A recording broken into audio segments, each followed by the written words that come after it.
Bienvenue sur Hoop Central TV. N'oubliez pas de liker à fond, de vous abonner et d'activer la cloche pour les notifications. Allez, on part direct dans le vif du sujet. Parlons de Kobe Bryant, le Black Mamba. Repose en paix à l'un des plus froids qui ait touché le parquet.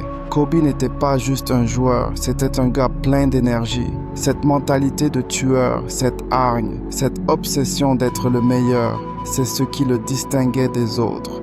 On le sentait quand il jouait, et même à sa retraite, cette mentalité Mamba inspire toujours à travers le monde. Il y a tellement à dire sur Kobe, mais beaucoup ignorent qu'il a grandi en Italie. Tandis que son père jouait là-bas, Kobe absorbait la culture, apprenait l'italien et étudiait le basket sous un angle différent. Cette touche internationale, tu la vois dans sa façon de bouger sur le terrain.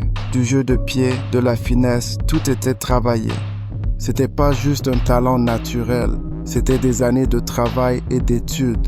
Et tu sais quoi, en dehors du basket, Kobe était un autre personnage à un tout autre niveau. Il a même gagné un Oscar pour un court-métrage, Dear Basketball, Respect. Il écrivait aussi des livres, coachait des athlètes et lançait des boîtes. Il a prouvé qu'il était plus qu'une star du basket, il était focus sur l'héritage, la famille et inspirer la prochaine génération. Voilà pourquoi quand on parle de légende, Kobe est pas juste sur la liste.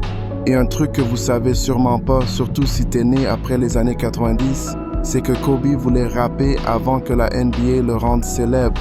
Il a même signé chez Sony à la fin des 90s, balançant des morceaux qui déchiraient, presque full hip-hop. Il passait aussi dans des talk shows avec Brandy. Et enfin, c'était un storyteller. Si tu regardes Dear Basketball, tu vois que Kobe, c'était pas juste des points.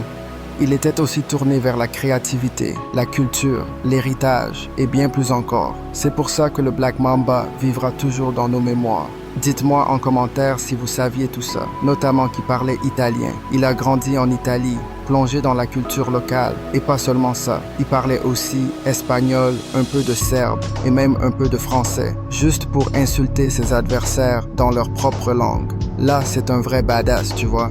Imagine-toi te faire bouffer par Kobe et qu'en plus il te parle dans ta propre langue, c'est à la fois respectueux et mythique, presque comme une signature. Black Mamba, on y va.